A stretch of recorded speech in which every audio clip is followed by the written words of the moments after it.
on YouTube right now and just saying, don't say anything. All right, it is 6:07, so I'd call this meeting quarterly financial review session to order this Wednesday, April 15, 2026 at 6:07 PM. We don't need to call roll, is that correct? Okay. We have one item on the agenda tonight. It is first quarter 2026 financial review. So, Mr. Marsh, it's all yours. First thing I want to do is I want to start with I'm going to do this in sections. You do have some reports in front of you. I will be referencing those. That's just reports, copies for you to peruse. You can see there's one that's listed there that is the 5-year comparative revenues and expenditures. It is comparing the first quarter of each of the years 2022 to 2026. So you can see how the first quarter of this year compared to revenues from previous quarters. And you can also follow along down later in the report to the expense side. You can see the same. You can see how our expenses right now are tracking compared to the expenses of previous years, so the past 5 years. That comparative I'll refer to. There's some things in there that there's some anomalies, and I can tell you what makes that up and why it happened. I also gave you an income statement. The City of Greenwood income statement is the report that shows every revenue line, and it compares the January through March actual, and it says to budget, but that's, it's an annual budget. We don't budget by month, and therefore it doesn't make a quarter. Even though it's saying it's a comparative to January through March, that's the annual budget.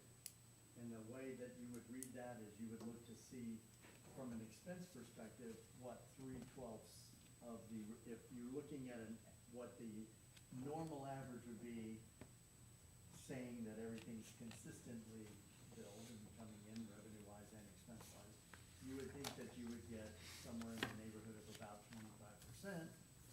So your number over there for the variance on the revenue side would be 75. Anything above or below that is some kind of positive or negative. Okay, you're dismissed.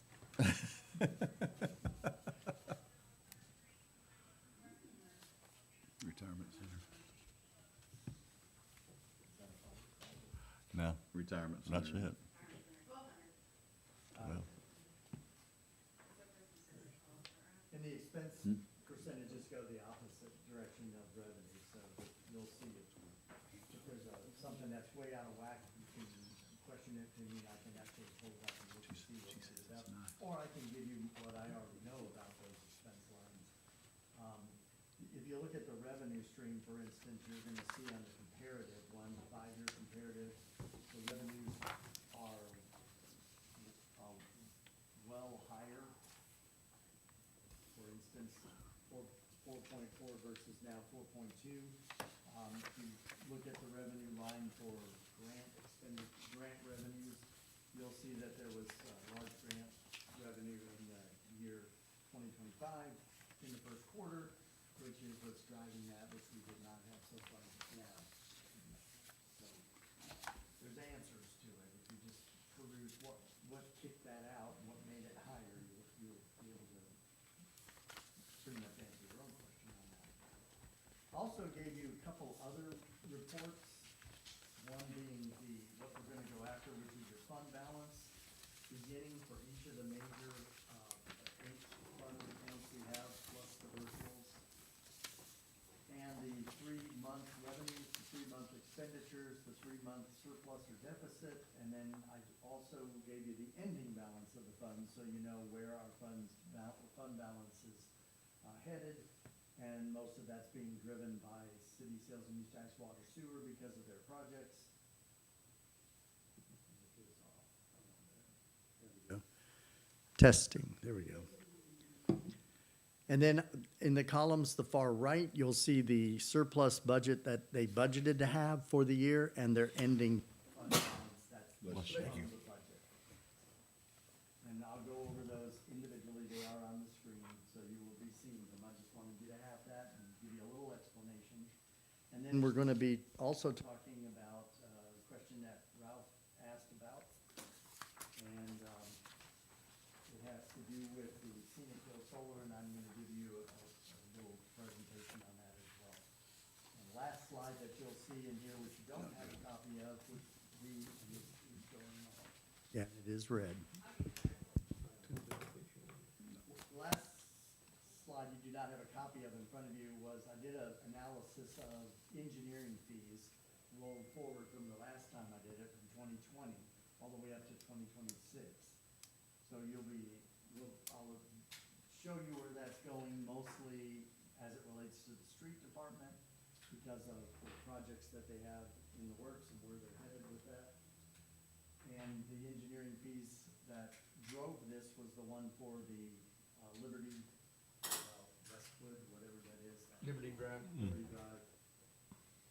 Liberty. Liberty, liberty, liberty, liberty. Liberty, liberty. Everybody. Me, moo, emu, or whatever it is. And And what? Doug, Doug, yes. Thank you very That's much. right, that was for you. for the folks at home, All right, you don't know. right. You wait. Yeah, just wait. Okay. Yeah, this will be the All right. top seller.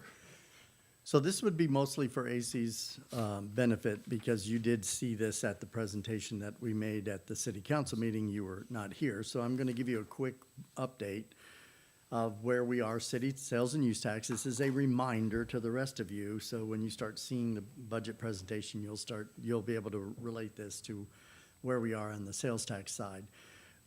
It did take a drop down cumulative, went from 4.46 to 15.19. That's because the February numbers were well below the rebate numbers that we incurred back in '25, which made this way dip. But you're now seeing that we're normalizing, and we're down to a 10.12% cumulative increase in our city sales and use tax. I don't think that's gonna be that for going forward, and that will end the year there. But it is refreshing to see that we went from, at this point last year, 10.33% down to 10.12% up. I do have the numbers that I showed them as far as what how that equates to what additional gain each of the departments that benefit off the tax. So there's a 1% tax that's dedicated to the water sewer department. And that 2025 number was 827,000. 2026 is 911,095, which is an $83,000 pickup on this 1 3/4% tax. Well, the 1% pickup for water sewer was a gain of just under $50,000 to them. The gain that each of the park, street, and fire for the 3/4% tax was just under $12,000 each for them in their coffers right now. Now, you got to be cautious to say, well, we can go out and spend that money, because this is only the first quarter, and we could have it go the other way in the next quarter, in the next few months. So that's nice to have. It's there. It is a cushion for them if they need it, but I think they should still be held to their budgets that they have and not go off and try to spend that right away. Specifically because we're watching the contingency funds, and contingency funds have a lot to do with what the general fund can supplement. As far as the 2026 distribution for the additional quarter, so there's your 2%, 1 3/4 and 1/4. This goes solely to our bond, and the bond picked up an additional $12,000 into it. So anything that it gains above 3%, which is the benchmark that we use for where we're trying to say the bond will pay off sooner, this bond will actually benefit by anything greater than 3% enormously. We're hoping that if it continues to be at the rate it's been over the last 3-4 years, that we actually will pay this bond off, saving an incredible amount of interest before the police station bond would have been retired in 2039, I think or whatever. I think it should be around 2038. So that's good news. Now, the rebates I was showing was the fact that 115,000 was 2025, 38,000 was what we incurred in '26. But then we were worried, I was a little bit cautious because I thought, well, maybe they were late in filing like they did this year. And it didn't really happen. It's more normalized now. So this we equated, we had a discussion amongst the council members that were present, that there were 5 bridges that needed to be built, 4 of which are already built. The 5th one is yet to be built, but 4 bridges with the steel and the concrete probably is what made this happen. And right now, we're anticipating that when that bridge starts here, right outside, that there will be some bump up in the rebates for the steel and the concrete, but not anywhere near this. So when you look at the graph, this is what happened in February, came back down to a more normal, little bit of a bump here in 2024, a little bit of an increase due to the June reporting, people that have a fiscal year end June 30th. This is where we ended up in 2026 right now, and we normalized. So I'm anticipating it to stay right in this level and not to be way up or way down. And so that's a little bit favorable right now. As for what we're getting is what we get to keep, not what we'll have to pay back or they will recoup. As far as the city of Greenwood is concerned, I did show them that this 0.63 is what our distribution of city sales and use tax was to us in 2026 for January sales. So when you go back and equate that to the January sales and you add back the rebates because the rebates are based on sales, our amount would have increased for January sales 26 over 25 by 183,000. That's a 1.11% increase in taxable sales. On the surface, that sounds like it's a good thing. The distributions, however, when you look at the add back of the rebates, this 1.82 is where the actual amount for taxable sales comes in, just slightly under $1 million. That is, I'm not going to say that's not good, that's actually good, but is it the result of more purchases? Or is it the result of less purchases that are more costly? So what we have to factor in that is the inflation rate. And what I explained to the council at the meeting was that if this number were greater than the rate of inflation for this year, then I would say there is still a robust purchasing and it's not being drained by the fact that whatever they're purchasing, the volume of purchases is lower, but it's higher cost. And so when you look at the 12-month ending February 2026's rate of inflation nationwide, it's 2.41%. So if this number were greater than that, I would be comforted in knowing that the rate of inflation is negated in that taxable sales increase, and that's a positive to me.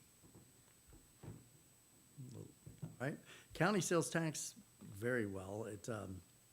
We're up 3.53%. Now, this is the distributable amount, which means that's our portion of the distribution from the pool of money or the pot of money coming to us on a per capita basis. So while we fare fairly well, so did the rest of the county, and that's good for 2026.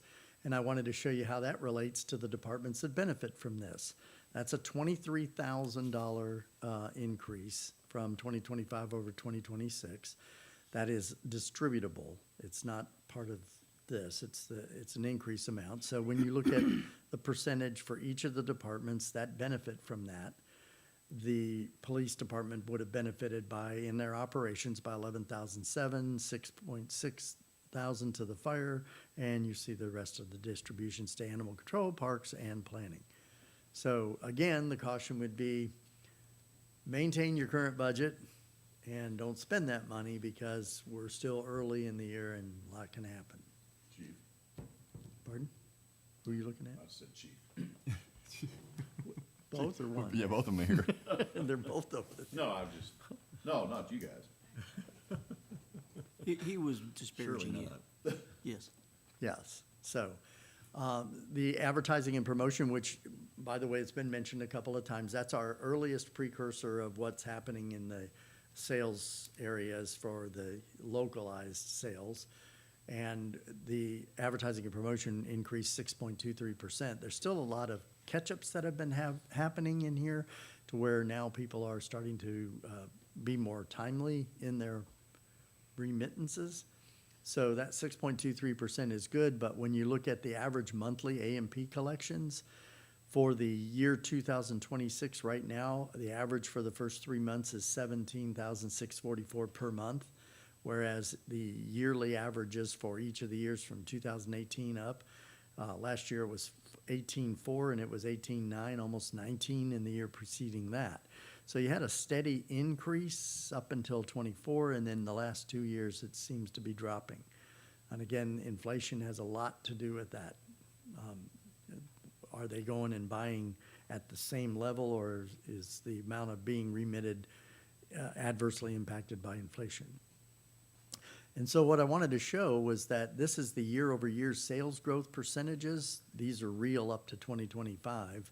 Last year, it was down 2.65%, and that's in line with what the A&P Commission said. They had a bad year. So when you look at the average monthly collections and the actual average monthly sales, there was a drop. But if we say that the average this year, right now for the first quarter, remains constant for the rest of the year, we would end up at 4.53% down from the year over the previous year. So that we're hoping increases, and there's a lot of discussion, and I didn't mention this about Brahms opening up, but the amount of yes, Brahms will generate revenue, but to some extent, initially, it will have a neutral impact on the A&P because those people that would have gone to McDonald's are running out to Brahms, and they got to see what's out there. Well, where the increase comes is for the people that would not normally go into Greenwood and purchase. Those are the ones traveling down 71 that on their way home will go in there to the market. And remember, items they buy at the market, that's city sales and use tax they would be spending in county. But it's food items in the market, and I don't know where that tax lies. It's not as much as what city would be. Not all of what they sell is prepared food. So just keep that in mind. So if you're looking for a major change in that, initially it's going to be a change, but I don't know to what extent. And then the cash flow that I shared was we started at the year at 12,196, and as of the end of the current fund balance as of 3/31 was 11.4. We're down 5.91%. Our budget is to be down 60%, which is why we implemented the issue regarding each of the major funds, which is water, sewer, street, and general unrestricted, with a contingency fund. As far as the capital expenditures, I showed 15.31% is what's been spent from the city as a whole. The water sewer is 17.42% of the number that was spent. They have 1.5 million against an $8.8 million budget.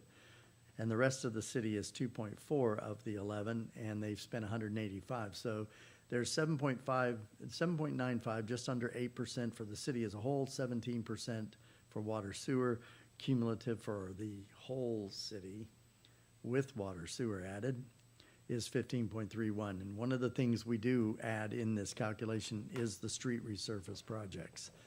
Even though that's accounted for outside of capital projects and capital expenditures, it is a capital expenditure. It's a capital project.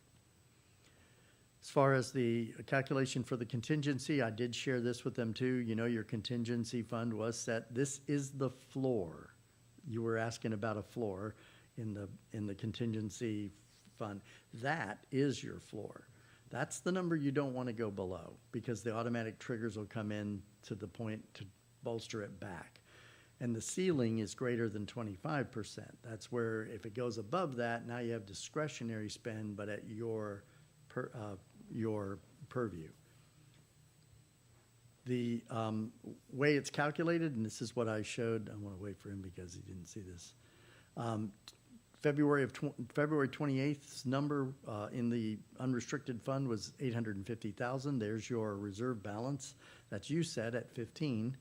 So we were 14% higher at 104,000. As of March 31st, and you'll get these numbers in your packet every single month. This 3/31, it was 828. It did drop.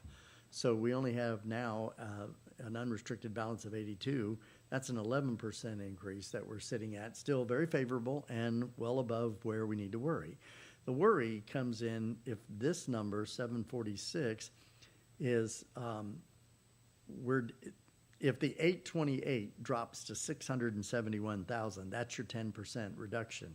So anywhere between zero, meaning this number here is 746,000, and $74,000 lower, or 671, you do not have the 10% kick in, but you have to be cautious because you're teetering on an automatic trigger.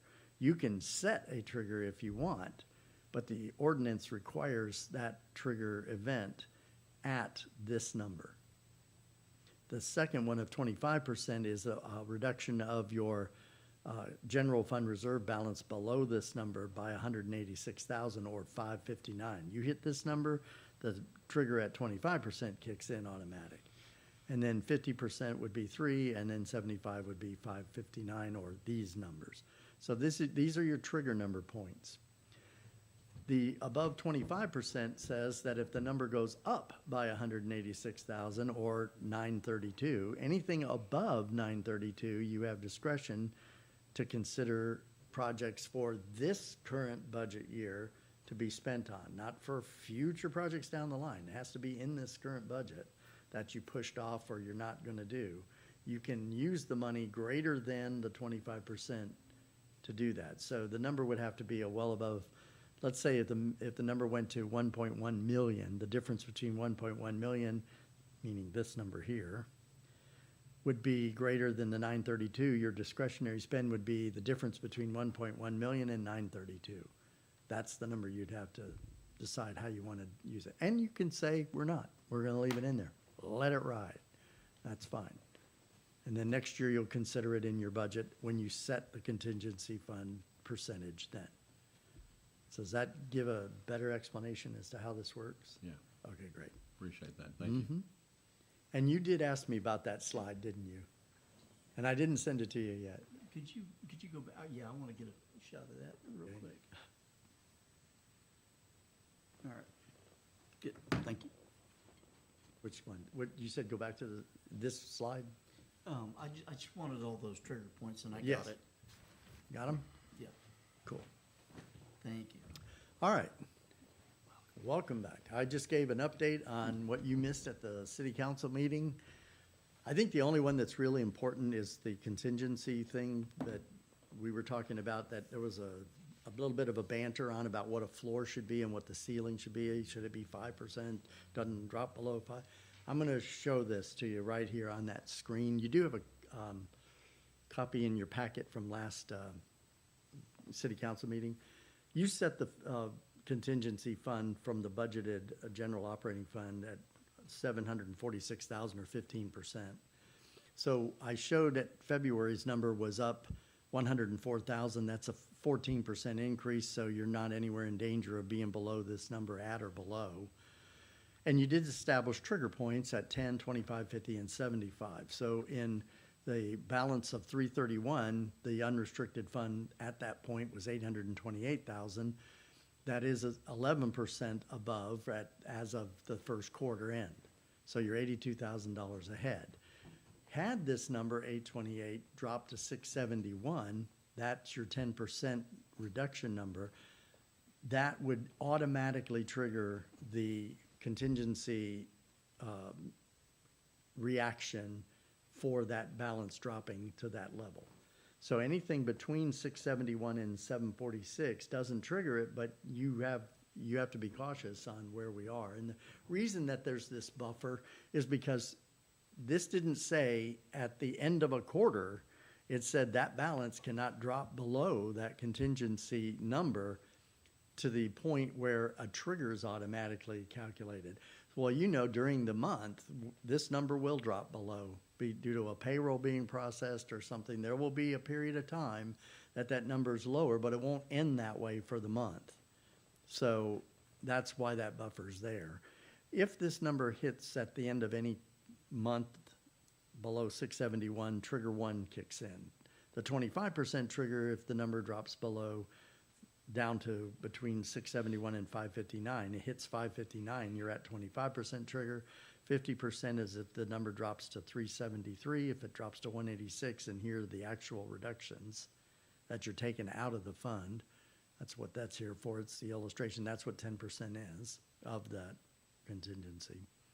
And if it's greater than 25%, meaning it's higher than 932, what dollar amount is higher is your discretion to how you want to spend that in the current budget year.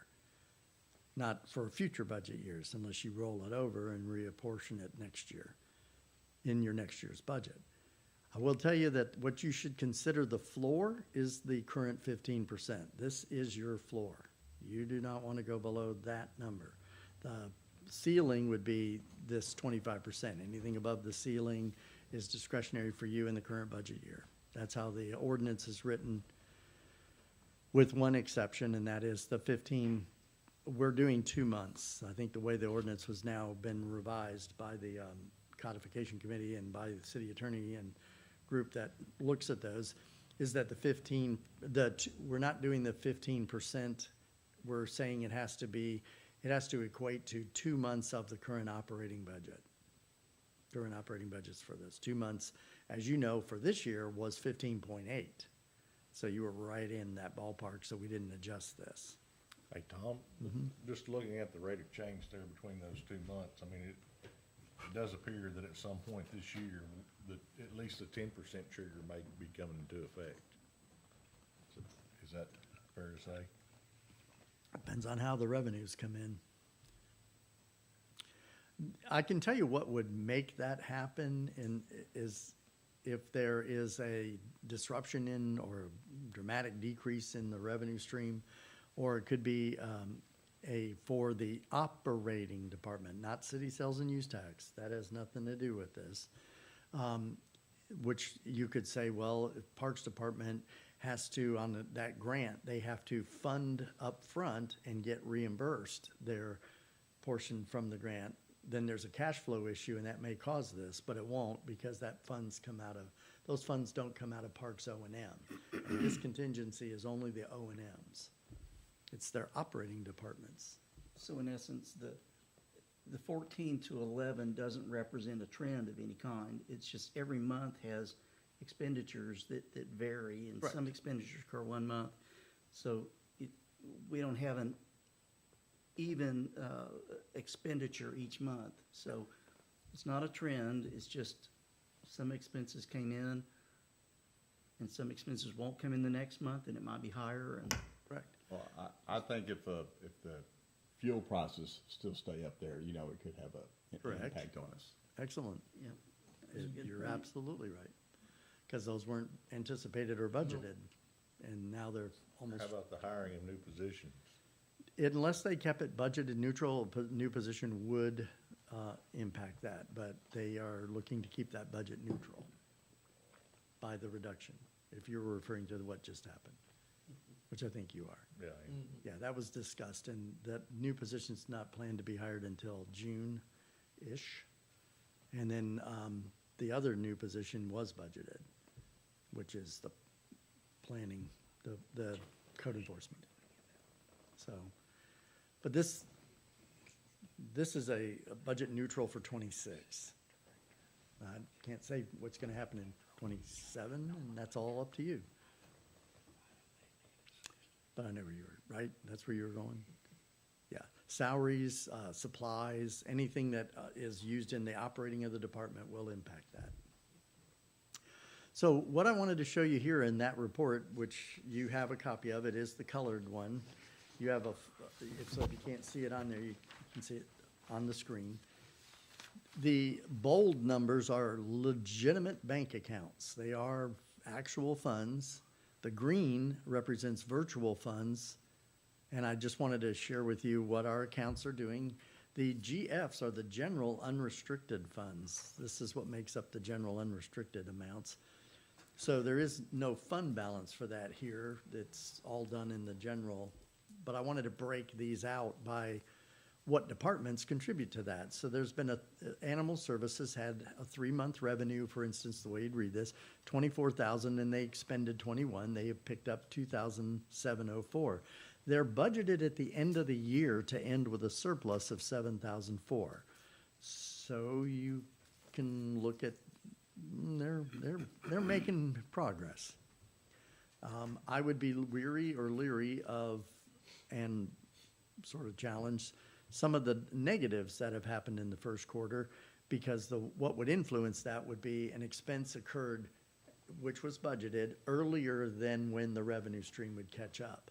So we have to monitor this to make sure that this is where they'll end up in the end of the year. That's their target. That's where they're shooting for. So when you look at the report on income, the income statement one that compares actual to budgets, you can look, for instance, in the planning department for their permits and look at what generates revenue for them in addition to the county sales tax, which right now is favorable. So that, you can't just go, oh my gosh, you're gonna have to cut expenses.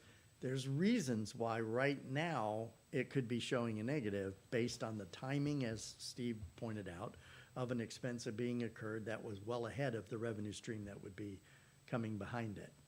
Because our revenues are not static.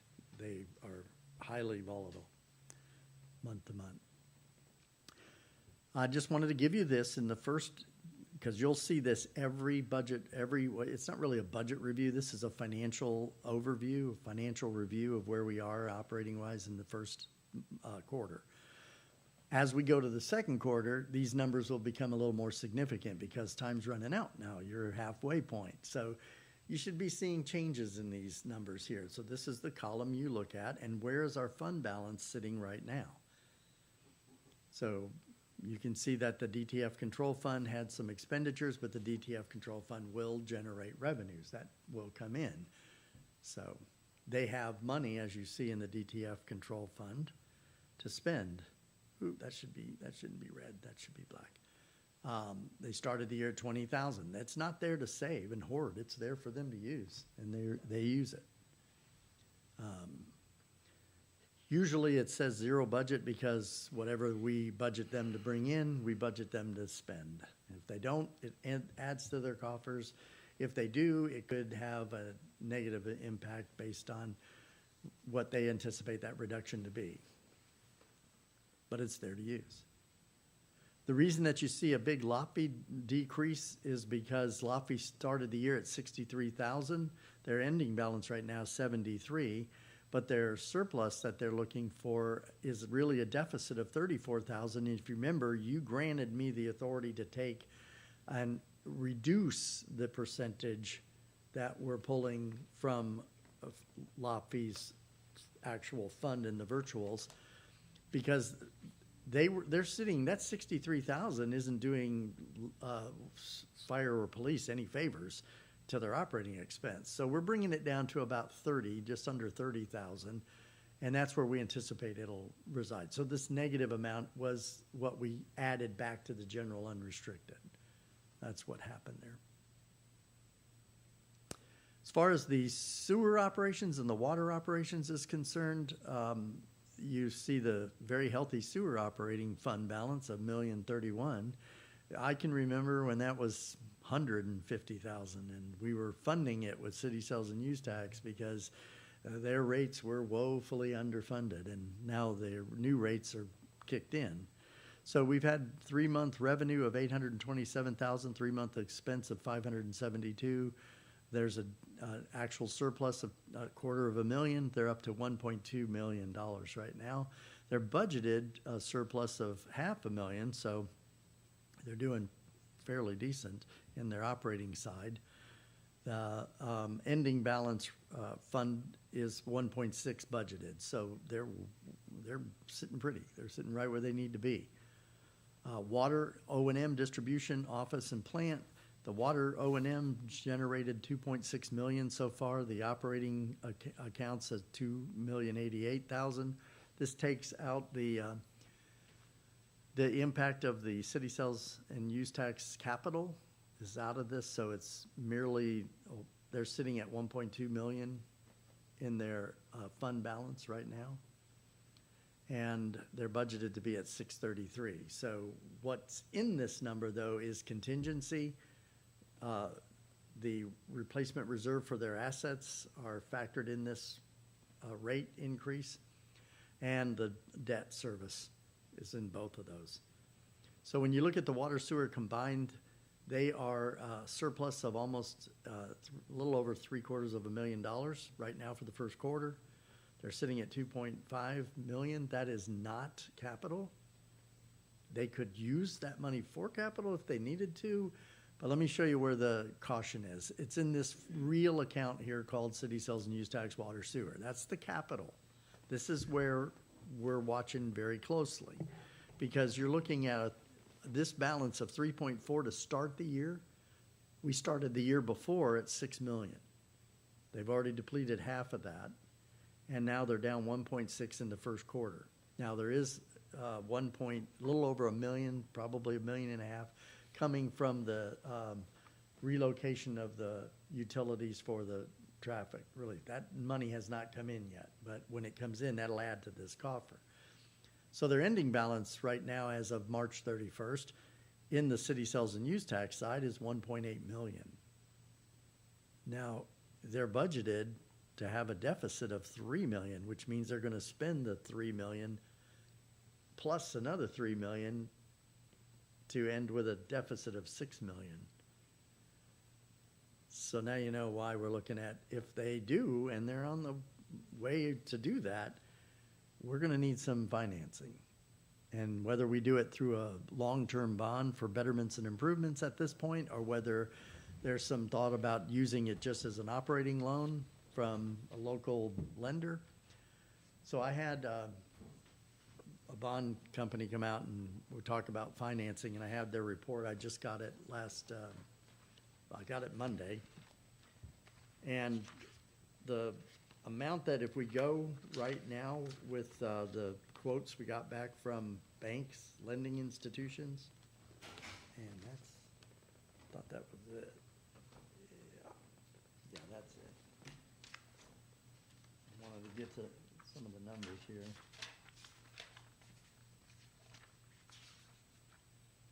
We should have had this open. To where those numbers are. Here it is, right there. All right.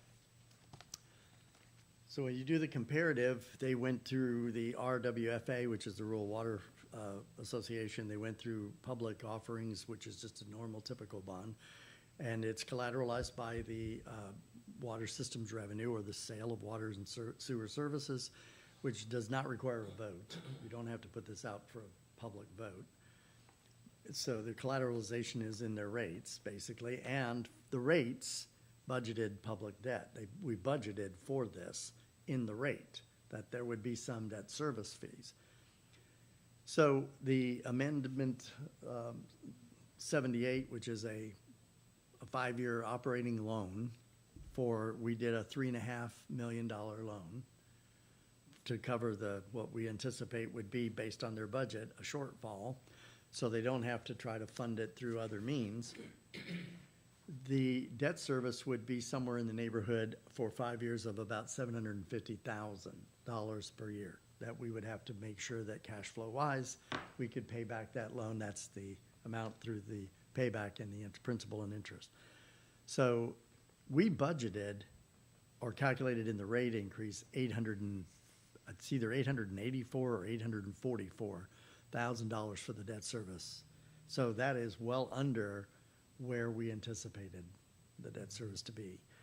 This has not been proposed or not been shown to the Water Department's Water Commission yet, but I will be looking at it. We'll be talking about where they anticipate being, because if it's just a loan you're getting from the bank, that's a very short-term, very quick turnaround. We can get that happened really quickly when we need it. Good news is that temporarily, they could help fund it back from the operating side's revenues because the debt service is already built in those rates, which we haven't been spending. All right? And this is the second year of that rate in effect. So I just wanted you to know that's on our radar. We are watching that, and I am making sure that we have an avenue that if we needed it, we can go get pretty quickly. And with that, that is 5 years? 5-year loan. Anything beyond that would have to be approved by the citizens? No. No, It's- not in the that citizen Department is of whether you Real use Estate? tax dollars, whether you use taxpayers' dollars. We're not. The collateralization for a public offering, meaning a bond to the investors that want to buy it. If we were to go and collateralize it with the rates that we charge, then the burden is placed solely on the people who utilize our water system and our sewers.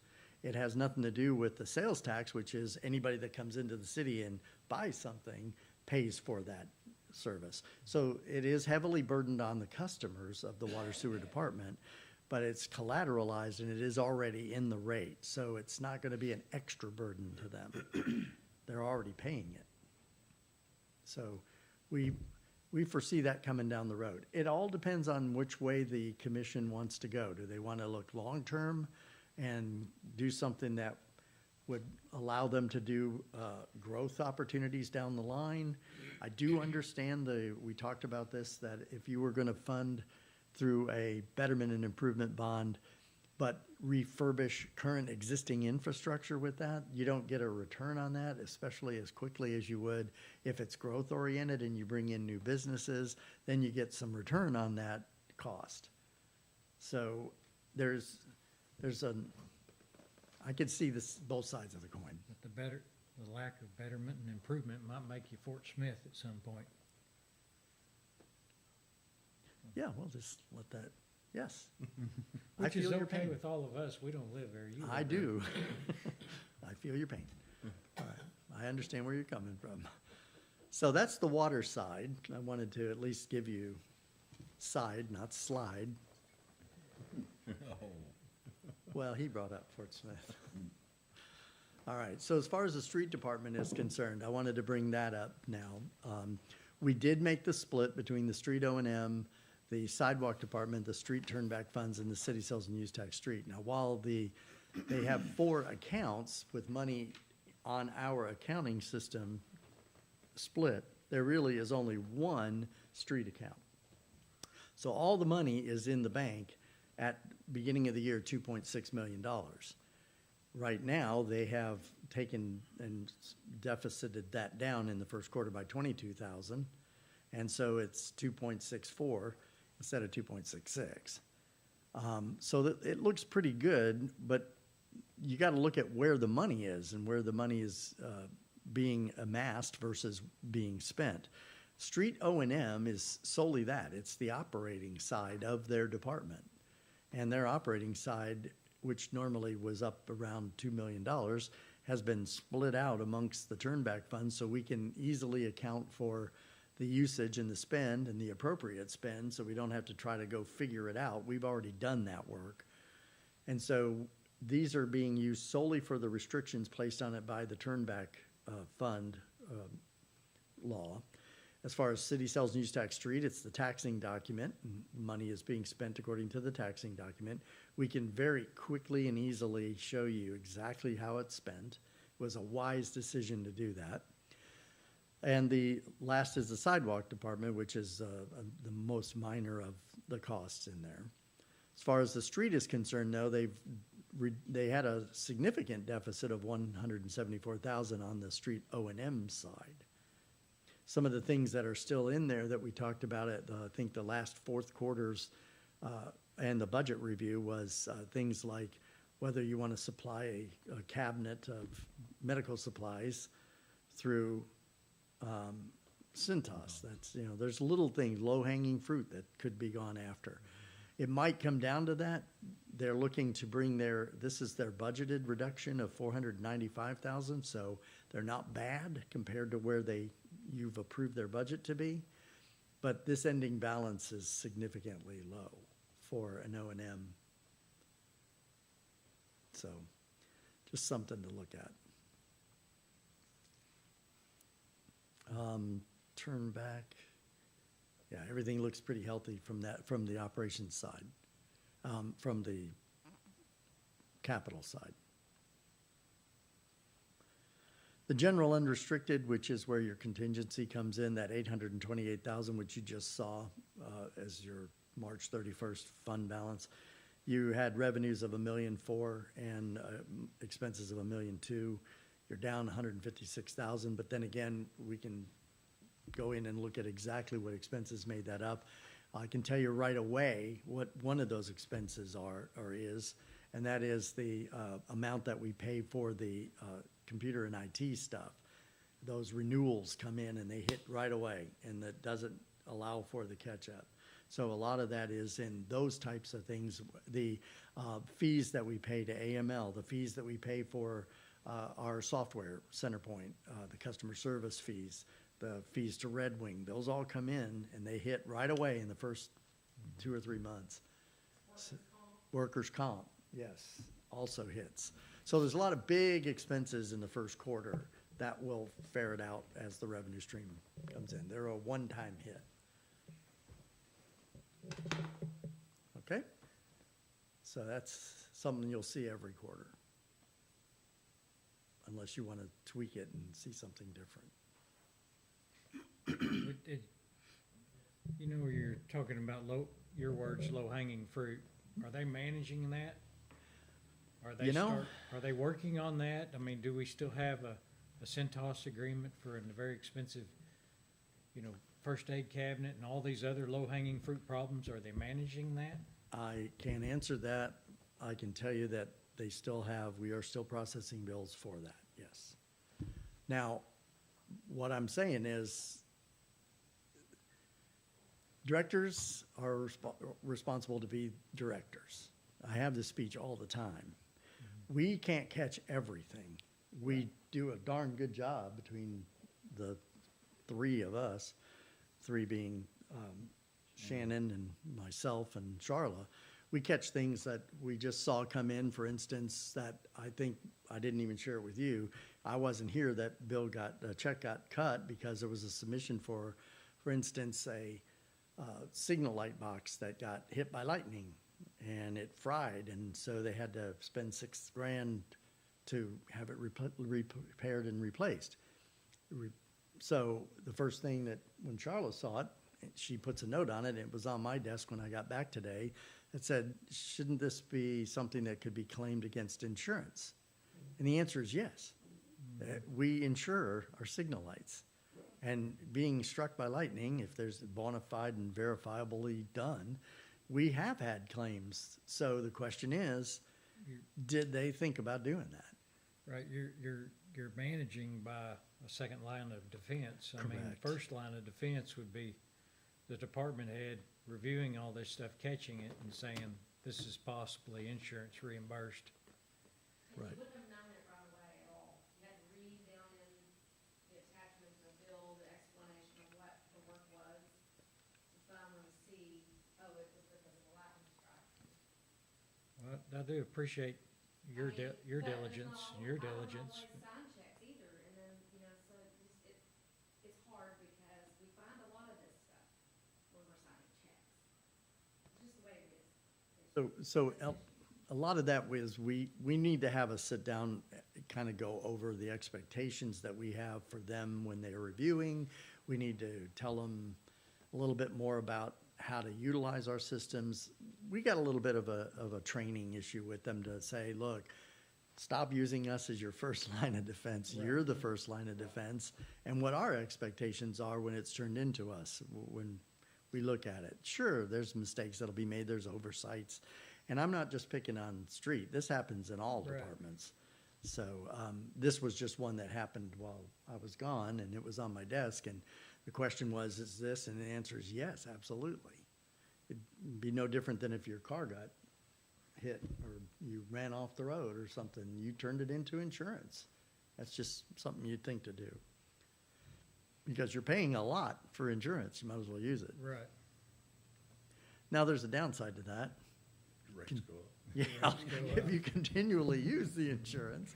So, sometimes it's like better to weigh the options and say, look, we can cover this, we have the money in the budget if this is something that would significantly influence our rates, but that's where you have counsel with your insurance agent who could tell you what the impact would be if you filed a claim. You're filing a claim for $100 over your deductible and your insurance is gonna go up. So Right. maybe just pay the $100, Right. and drive on down the road. That's kind of where I was going, yes. I'm not saying that they would do something nefarious. I'm just saying they would advise you as to whether you really might want to consider not filing the claim. But that's where the agent comes in. All right. Yes. I'll call Teresa every once in a while. I say that if we have something and ask her, she'll kind of investigate it, come back and say, yeah, I already know. She's like, you don't want to do that. She seems to be on the city side a lot. Yeah. Yes. Do it. If you They guys take might care of pay it. for that, or just do that, and they'll take it over, not cover the whole city. So, it's been a while since we've had anything. She's easy to do it. Yes. And that's what she's there for. She's our agent. So that, I can go through a little bit, one line by line on the two reports that I gave you, but I'd give you the option to look over those and then get in touch with me if you want to know, or send me an email and I'll respond back, why did this happen? Or what's going on with this account, and I can give you my take on it and give you the detail and answer your questions, and then we could address it again at the next city council meeting, at the council forum, if there's something you want to bring out, or specifically talk about to the director. I appreciate the color coding. It makes it easier to follow and I everything. had to print those individually, I'll have you. Did you really? Yeah, because we don't have a color copy here. Is That that would have cost way too much for us to have. That Christ, whatever that. Kyocera color printer was astronomically, and the ink alone, everybody would print that. But that's fine. Thank you. So now I want to go and turn my attention to two things. Some additional information for you to put on the radar. A question was asked by Ralph at the last city council meeting that you two were not necessarily privy to unless you discussed it. And that was, out of the blue, he wanted to know about the solar and how are we faring with the solar. So I did a deep dive into that, and I'm going to share the results with you. But the reason he was asking is because we're getting close to where we have to make a decision in the 6th year. And I do have the contracts here, and it does mention the period of which we have to look at whether we want to purchase it or not. And I'm going to share what that will do with this. The 6th year, it begins at the end of this year. 2027 is where we have to make the decision, but it's really, I think October is when we started, September, October, when the first AVEX grid came on, because we had some in November and some in December where we sold electricity to the AVEC. So I'm believing that by summer of this year, they're going to come back and ask what we choose to do as far as our option is concerned. And just so you know, the way the contract is written, they have a schedule in here of what's called, in these contracts, early termination amounts, meaning if we were to pay it off and buy it, and in 6th year for the amount that's listed here, let's say for Swebco is $1.16 million. But it is the greater of that number or the fair market value. The greater of it. So this is your worst case scenario. So I'm going to use the worst case scenario in my illustration for you and say that the appraisals on the fair market value will come in less. And if we have a right in these contracts to go and get our own independent appraisal, and if the numbers vary significantly, then they will arbitrate it. That's in your contract. So there's probably no way the fair market value is gonna be greater. It's gonna be less. You think? I don't know. Because you realize that the contract's written to be the greater of the fair market value or this number. Okay, okay. So I would think that they're banking on the fair market value number might be a little higher. I Okay. don't know. How does it appreciate? I don't know enough about the solar industry to know. Hey, Tom, have we reached out to any of the other entities that have used this company to see what they're thinking, whether or not they're gonna purchase or they're just gonna? Haven't done it to this company, but we have talked to several that have went into the solar panel business, and they don't have favorable things to say. But let me just show you Okay. what we have. All right, so when you look at the sale, what savings are we gonna get from ABEC, and what savings are we gonna get from SWEPCO once the solar comes on board? So in 2022, it actually came on in 2021 in a couple of months, but it wasn't significant to adjust or change the trajectory of the average expense. So the first thing we did, or I did, was take AVEC's actual bills to us, AVEC's direct billing to us for utilities. They also bill us for street lights. Street lights are not covered by solar. And if I left street lights in there and just used the total AVEC billing to us, inclusive of streetlights, any increase or decrease in the streetlights would give you a skewed look at whether you're getting a savings from the solar side. So I took the streetlight cost out. It is being accounted for on our system separately. I did shock you at the end of the year when we did the budget review saying, do you know that the city pays $94,000 for streetlights on average per year rather?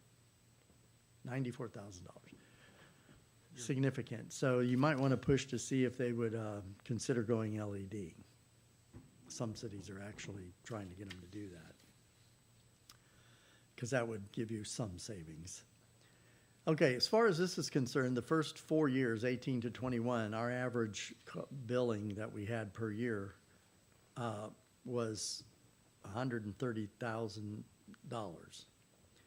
For 2022 through 2025, this does not include 2026, our average is $105,000. So AVEC is billing us less based on the credits that are being given to them of electricity being sold through Scenic Hills Solar.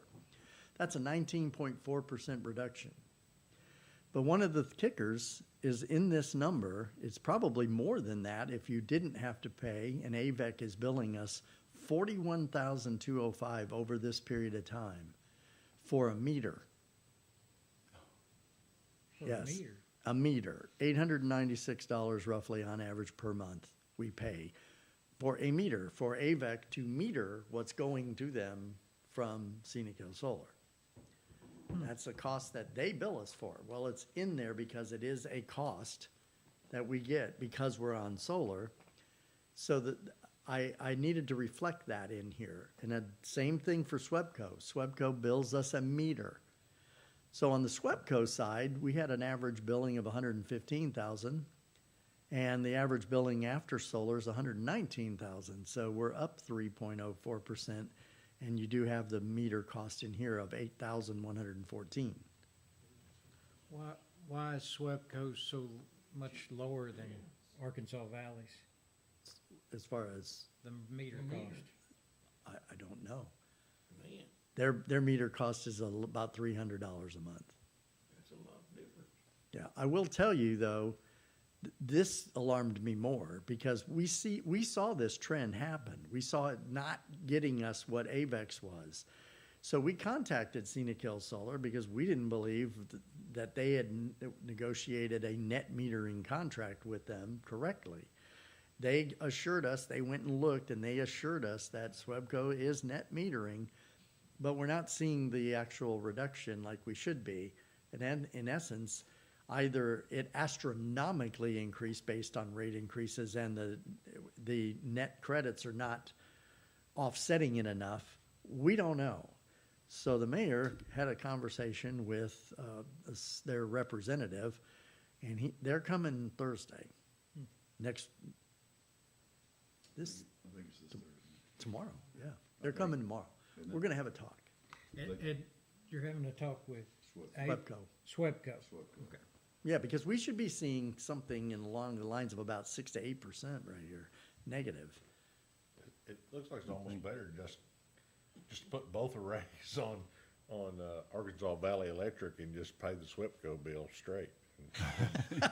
I mean, you'd be saving much more doing it that way. Okay. All right, let's look at something, well, that's too late now. Yeah. What's out of the barn? What is that saying? The horse is out of the barn? Yeah. So let's go to, and those are real numbers, just so you know. So now what I want to do is I want to show you what it is really, what our utilities did as a result of the arrangement we have, which is a 30-year agreement with them.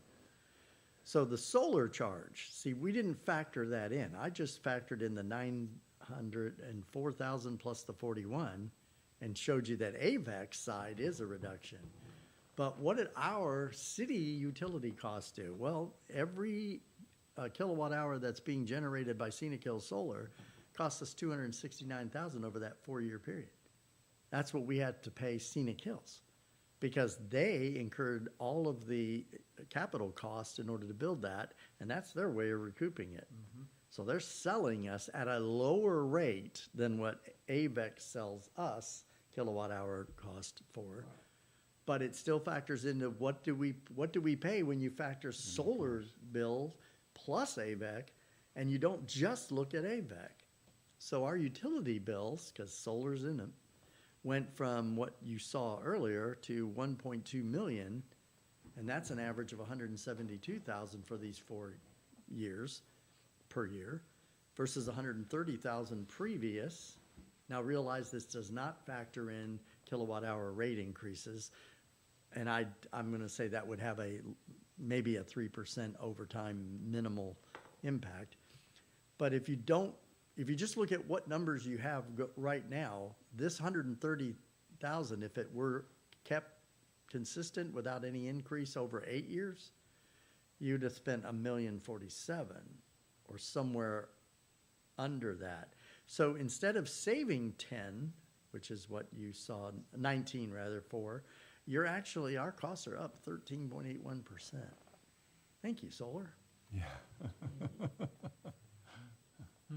Did we have any awareness of, I mean, when they could have basically plotted this out for us. They did. They did. Not like this. Now, I shocked you in that for a reason, because what does this drive you to do? Yeah. It drives you to buy the plant, buy the grids. Because if you buy the grids, what do you lose? You don't pay yourself. This goes away. Right. And what does that happen? Then what happens is you go back to this, supposedly. You follow what I'm saying? Yeah. It's designed to make you own it. So they take all the incentives, and then whatever the capital cost remaining that they need to recover and or the fair market value, which is higher if they are assuming that, you have to bear, and now you have to pay that debt service over the period of time, unless you just happen to have about $1.5 million laying around. And then you have to factor in the insurance, Oh, because we're let's go insuring there. it now, and we're Yeah. maintaining it now, and Smart. And I do want to tell you, it's in here. So let's go on one more. You're having way too much fun. I'm having fun with this. So if we bought it day one, we did not enter into a contract where they're selling it to us. They built it, we paid them, and we own it. So we wouldn't have these solar charges. But what you would still have is the meter charge, because AVEC sends that to you. So we would have a 1.79, that's the amount that was day one, they said it would cost. So 1.79 million, let's just assume at a 4%, and I just pulled that out of what average current rates would be. If we did that as a 5-year loan, operating loan, the debt service on that, or the interest cost, would be $150,000, because that's what we would have spent over 4 years That's the interest cost over 4 years on a 5-year loan. And then you would have the inflation that you'd probably have to factor in. I just used a simple 3%. But management support agreement, in this contract, it says if you buy it out, they will enter back into an agreement with you to maintain it. Because we don't know how to run it. We don't know if something's wrong with it. I'm sure somebody's gonna go there and go, what do you do here? Yeah. They know, and they're gonna have their people manage it for a cost. I don't know what that cost is. It's not stipulated in the contract. That will be a separate contract you'd enter into, but it does give you the option for that. And then you'd have the insurance cost, exactly, because we'd have to insure it. Right now, that burden's on them. And then the site maintenance cost, we'd have to maintain that property that we own to, so these costs are not even factored in. Just take these two alone, and that's another $178,000. That brings your average from $946 up to $1,000,001 if we'd have done it from day one, and we're not saving still anything on it until the 5th year is over and we pay off the debt. Now you'll start saving money. So you got a 5-year before you get any really significant returns on this. When they pitched this to us, did they provided, didn't they provide a cost analysis? Or they're not close? I don't think so. Well, can you, and right now, we still don't know the management and the insurance. So we would need to know that in addition, I mean, even after 5 years where we start making potentially some savings, all that could be not because of the cost of insurance and maintenance. So we really have to All know three that. things, yeah.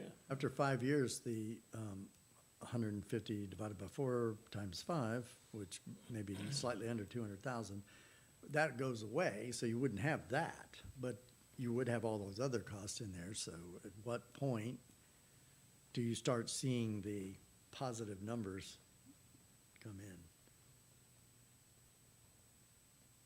Could be a while. I wonder how long it'll be before it's uninsured, because right out of Slipco's mouth, yes, not fighting fire. Well, what about hail damage? Can't turn off the electricity, it's always charged, that's right out of their mouth. And then if you have an electrical surge back to the trucks, you just run several multi-million-dollar trucks at one time, plus the risk of the firefighter or whoever. I would insure it. Be a lot of cost. Well, it's like any other technology. I mean, the solar voltaic panels, I mean, the technology changes like computers and So- everything else. I so, mean, We're gonna have to change it all I out. recently talked to a solar person, and I'll leave it at that for now, because that's a whole different story to go to later on if we have the opportunity, and I hope we get to, who says that technology has already changed. His offer to me, if we continue with this, or, whatever that looks like in the future, is that you can have somebody take a look at what you've got now in existence and see what that looks like in the future. I mean, of course, he's also somebody, everybody's trying to sell you something. You don't talk to anybody who's not trying to sell you something. So there's that. I'd be, and I'm not, Tom and I talk about this quite often, and I'm obviously disappointed with what we're looking at now compared to what we thought we could be looking at 5 years ago, because we all heard the spiel from Scenic Solar, and it sounded wonderful. And Alma was getting ready to do the same thing, not with Scenic, but another company. I've not talked to them. There's a new mayor and all that good stuff, but so, and I don't want to sound like I'm got my head in the sand or in the clouds either, but the one down at, that we finally decided where it was, we had to make sure we were on the same page. The huge array down at, I passed it today, did you? There's At a the big County sign. Line Schools, but it's OG&E. yeah, which is for Fort Smith, Yeah. believe it or not, down there. That thing is huge. So, and it's weird, maybe it doesn't make sense or smart to say, well, why do they keep building them? You know, something's gotta be good. I don't think ours is correct. I'm not saying your calculations aren't correct. I think there's something amiss with what we've got going. I'm anxious to hear from SWEPCO, because as I brought it up, Brad was at that meeting we had with SWEPCO, and as I brought it to her, she goes, we'll come in and talk to you. So the metering thing is what kills us, if you will, or shoots it in the foot. So, but yeah, we obviously gotta know the insurance, and that's an easy thing to find out. I say easy, I'm sure. Clarksville has a rate at least the size of Fort Smith. Right, They own it. And they were sold on it 100%, so it was hot train. so. They own it. They don't lease it. They bought it. Oh, they're. The one outside of Boonville, who, That's Is an that for elementary in Boonville? Fayetteville. Yeah, There's an elementary school in Yeah. Fayetteville owns the one outside of Boonville. yeah. Okay, that's what I was thinking. Is that right? Yeah, because it's Arkansas Valley and Fayetteville's on Arkansas Valley. Right. It's a heck of a long way to run the cord, isn't it? Yeah, sure is. They had to purchase the land though, didn't they, from Boonville or whatever, to sit in order, they leased the It's land? owned by Fayetteville Elementary School. Correct. That's what I was That's thinking. exactly. And Fort Smith just built So- one in Alma, didn't he? I don't know. I said Fort Smith just built a solar farm in Alma, didn't they? No, it's, Fort Smith built the one, or has it out by County Line Road. off Yeah, of- but I think he's talking about a different one. There's one going in and out right now. Yeah, I don't know it may be Alma doing another one. I I don't know. noticed the other day down at the farmer's market in Fort Smith, they put, covers over the farmer's market, and each one of them has solar panels on it. So this is not, what I'm trying to show you here is that the way we did it because of cash, we didn't have it lying around, was not to our advantage because of the length of time that you'd get any significant return. The better idea would be to buy it right away, and then you control everything else. You control the whole grid. You're in the position to where you can also negotiate with ABEC and with SWEPCO. As far as this meter cost is concerned, I don't understand that. When we talked to Scenic Hill Solar, they said you're at the mercy of ABEC. They can charge you whatever they want for that meter. So I'm wondering if there's a room for negotiation on that. But eventually, you will get to the point where most likely you'll get to a satisfactory, what you consider to be return on your investment in that. But we've already gone 5 years. They're meaning Scenic Hills gets the incentive because we're not eligible for any of those incentives of being a municipality. So we wouldn't have benefited from that from the get-go. So that was one of the other selling points to them, and let them run it. But hindsight's 20/20. We see what it's doing, and we see it's kind of driving us to, are we gonna be looking at 2027 budget year, coming up with money to buy the AVEC, and then a year later, doing the same thing for SWEPCO? Well, I think too, that the metering part is a fixed cost, so, I think there, again, that, the utility companies are kind of protecting themselves too and stuff, and saying that, typically utilities think long range, I mean, they're talking, 20, 30, 50 years, over a power plant or something like that, and so trying to recoup, their cost and stuff. And here, I think you understand it, what is the life of solar panels, I mean. Right. We are gonna have to replace them. And like you say, your unknowns there, we did have to probably enter in some type of, Appreciation, replacement reserve, yes, absolutely. and then for them to maintain it, for us and stuff, how much, do we rely on their expertise? At some point, you gotta figure out when the price of aluminum and copper is sky high and then get out of the business. Yeah, sell it off, you mean, yeah, I follow you. Scrap it. Well, you just saw ABEC, so let's just look at SWEPCO. What if we bought them in 2023 and did the same thing? So right now, it's 5.61% when you add back in what we've paid Scenic Hills. So that's part of our utility cost. If I were to isolate that and say that's just the cost of doing business for solar, and eventually 30 years from now, we don't want to call that utility fee, Well, that's not really what it is. It is utility fee. You're paying that for generation of utility. So we're 5.61% up, thus the reason why we have them coming in to talk to us about this. Now, there's an administrative burden to us as well. They can't get their act together. They can't do billing correctly. SWEPCO, we're being told, does not monthly give us credits on each individual account because they just get a bunch of electricity. They don't know how to break it out. Scenic Hills doesn't know how to break it out either, even though we have 62 accounts with AVEC, for instance. So we do an allocation based on what we see is the cost of the solar charge from Scenic Hills to the departments based on their kilowatt hour usage. So we get the kilowatt hours to total, that's a percentage, and we charge them that percentage of this 10,418, for instance. That's how we do the allocation schedule. It's the only way we knew how to do it, to be fair. Those that use more kilowatt hours pays more of the Scenic Hills solar generated fee. Except now SWEPCO, they are giving us lump sums helter-skelter. Every now and then we'll get a big, huge credit. Well, how do we apply that?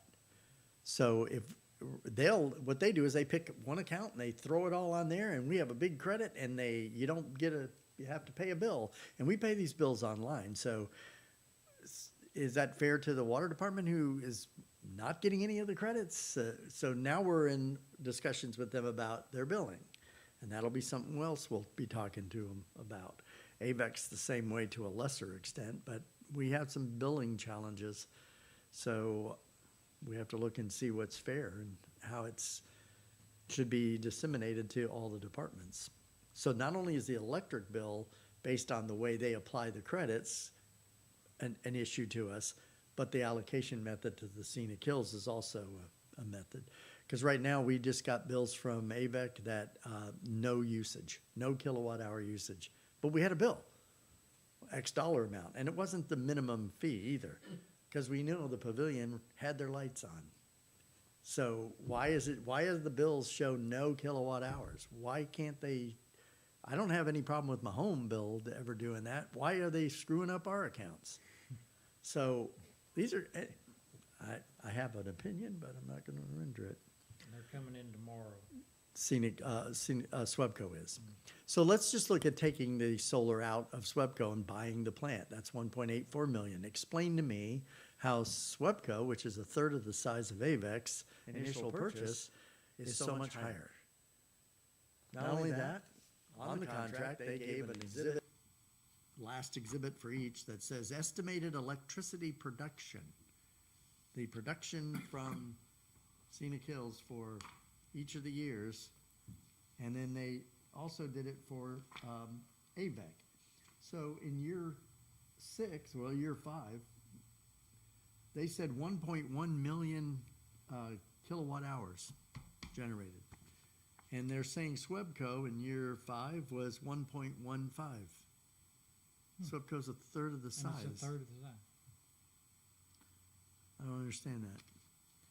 I think when they get here, they're gonna say, darn it, this is another one of those towns where the services are split. Now there's something to compare it to.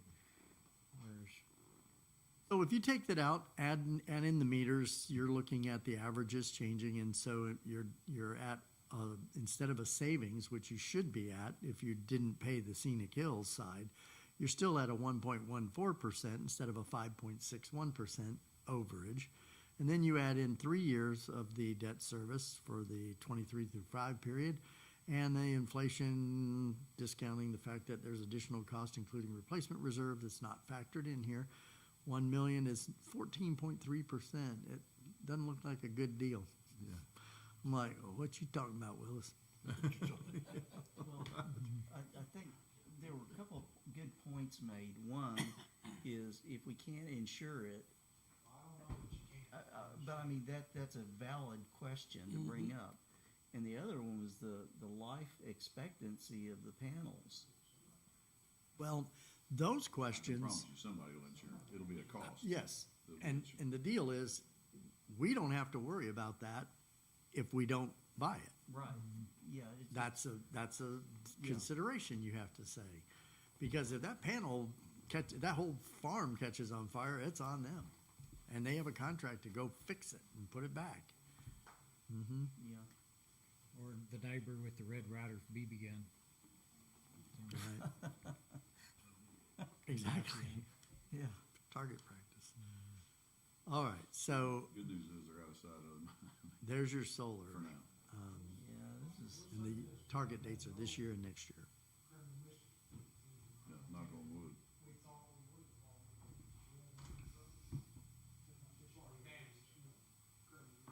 Not yet. Well, the word that I put out that fence was electrified helped, I think. Is there?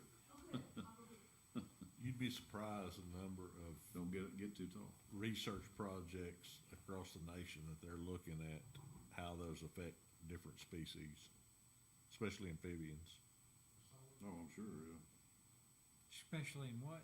Fish? Amphibians. Amphibians. Yeah, reptiles and amphibians. So, switching gears. Well, to me, when you say our streetlight bill is, 94,000 a year and stuff, sometimes I look at something like that would be a thing that I think maybe over time we could get cost savings because you're not going to be having to replace broad scale them. Maybe you have to phase out some of them this year and some of them next year. But also you're not really that worried about if there's nobody's going to really notice too much. If that only gives you 6 hours of light that night or whatever. Whereas you're kind of depending on this electricity. And You would think that during daylight saving time, your number of dark hours would be a lower cost versus the wintertime would be the other way. But here's something you can do. You can help the street department. The street department can help the city. And that is when you're driving around and it's daylight and you see a frickin' street light on, you're paying for that. And that's where you need to alert AVEC, they need to go fix that, because that should be off. That photo sense thing there So- isn't working. So we need to notify the street department when we see all these lights on? But we What really it need, is? we really need to go to, And they should do the same thing when they're picking up limbs. Look up at the street lights.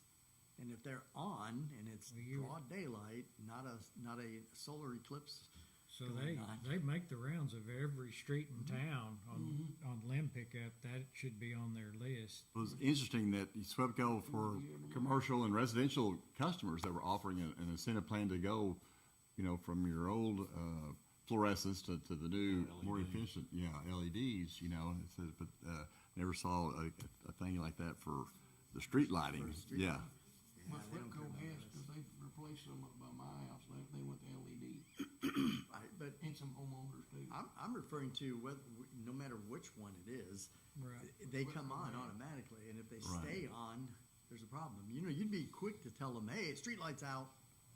This one's out. You fix it. Put the bulb in. We need a new bulb. And so they come out and do it because it's not casting light, but in the daytime, it's Right. if it's on, you're paying for that. Why? You need more light? are there any reasons that we can't move en masse to LED? I'll ask SWEPCO tomorrow. Because that would change the picture too. Right, I'll ask them what's the deal with that, and can we initiate that to happen within the city? Great For a fee. thing to We've do. actually talked to him about that once. It's been several years ago, but it fizzled. We never got a good answer from him. We'll see what they say tomorrow. No, absolutely. Ask once, ask twice. And even if it was like a 4 or 5 year phase out, it still would be, in the long run, I think be beneficial. I said, spring, when we were at Zion National Park, they had a light ordinance there for low lighting throughout the whole city. Actually, I think 30 miles, 27, 30 mile radius, so you could see the stars when you're in the national park. Yeah. You could see perfectly everywhere, and it was low lighting before you stayed to the ground, and it was, I guess LED or, I bet their bills are pretty low. But you still see the sky, it's just, you don't have big street lights or lights like you could save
gosh, maybe we should have them in tomorrow. Yeah. Why do you think we have them coming in? We have them coming in to answer that question. You got Swepco, Tom, I'm talking about Scenic Hill. I'm talking about the solar business Yeah. Right, but the issue we have isn't with Scenic Hills. The Swepco has always had the problem of dealing with solar. They don't like it, and they do. So the problem isn't Scenic Hills. The problem is Swebco and ABEC. That's the problem. We don't see any credits. ABEC's, They're not, I don't know if they're showing the same results that we are. I think there's something that we need to, either with Scenic Solar and ABAC and Swepco, and say, hey, this is not what you said was gonna happen. what's the last time we had a conversation with Scenic Hills? And we did exactly what you said. Hey, guys, We've asked. this is wrong. There's something wrong with this. And they come back with, oh no, you're getting everything's fine, everything's good. They even sent us documentation to show that, oh yeah, you're getting everything that Swebco's, yeah, it's being done, you're net metered. So the University of Arkansas, $100 million. I can't speak for them. They're gonna have the same I can't speak with them, and I'm not having an argument about this. I'm just showing you the numbers. If you're not happy with the numbers, then somebody needs to investigate it with them. All I'm telling you is right now, I'm not seeing the return. You saw the numbers. You're not seeing the return. There's something wrong. And we're gonna start with Swebco. That's my point, there's something wrong. I agree with you. The other company would be investing that much money in solar panels if they were gonna see the same result. Well, Yeah, or, I think we- Oh, that's good, but. they just you're wanna still have the spending it. thing that they're saying that we're green, and there's there's bragging rights to say that we're green. Well, that's always been my point, if it was a break-even deal, It's not a break-even deal. Right, absolutely, I agree. We are looking at, we're checking with the people that we deal with. I mean, I know what you're saying, Sonny, but we've had many conversations with Bill, with Scenic Solar. Never, in my opinion, never really got a good Never. answer, to be honest with you, to my satisfaction. I know not to Tom's. So we'll begin this again with Swepco tomorrow, and then I'm sure we'll have the same conversation with AVAC. And I know Tom has reached out to some of these other places, and I'm gonna do the same thing, because he didn't, but some other place, Fort Smith. I don't know if you actually had a conversation with them or not, but I'm No. gonna make that call. And of course, not sure how to ask it with everything going on up there, but maybe stirring another pot. But I wanna know what their thoughts are and what their situation is, because after all, that is a huge, I know there's bigger arrays than that one down at County Line, but like I said, if you go on Scenic Go Solar and look at their project Yeah. that they're going, it's amazing what they're putting in. right. And, those are the people we need to Right. talk to, like Scott or whatever, Yeah. something similar, and, find out what their results are. Yeah, we're just kind of getting into it now, not just, not just, oh, I know, we knew immediately when we started talking solar, and then we started having conversations with AVAC and Swepco about solar, there was this pushback, that's not what you wanna do. Now, I will say, I think that they may both have, one of the other or both has their own solar. I think it's Arkansas Valley. Arkansas Valley. They do, they have some solar. So, which is an interesting concept. And again, Swepco is probably the provider at Fayetteville, and they'd be like that, Yeah. doing that $100 million thing at, University of Arkansas, so I don't know. yeah, and we knew, I know y'all knew, this thing got passed by council. I'm not saying we're all even voted the same. I don't remember, it doesn't matter now, but we did it. And we all knew that Scenic Solar was not here to just be nice to us and provide this green initiative. They were here to make money. So, and they are. Well, I'm fine with that. I'm fine with them Yeah, making money, but. We don't if need to they- go in the hole. That's right. If they sold it that you're gonna be saving this much of money over a period of time, Right. and the numbers aren't adding up, then we were sold a bad product, per se. Or there is something amiss Yes. between us, Scenic, scenic, SWEPCO's, every, I don't know. But we're definitely diving into it. Because you have to make a decision, or you don't have to, we can go Mid-year on. next year. To buy it, if you wanna buy it or not. By the end of this year. Oh, end of this year. End of this Payback will be year. For AVAC and then the following. For AVAC and then SWEPCO's the next. So we got like 8 months. But really quickly, the three things that we're missing is Tom pointed out, that insurance, that maintenance, whatever those three things are. Management, support agreement, insurance, and site management. I mean, I can tell you real quick, site management, I can't tell you how much it is, but that's somebody weed eating and mowing underneath those panels. That's what that is. Clarksville hired a lady to do it. Yeah, I mean, it'd be cool if you put a couple of goats, but they're probably gonna chew In other the words, wires. would this be Greenway or whatever? Yeah. Yeah, but, the support agreement, and that's different. I mean, the easiest, I think, is the site maintenance cost to figure, and then the insurance is a call to our local insurance and say, would you, can you, and how much? Or would you? Somebody's insuring it, I mean. Well, yeah, there's no doubt.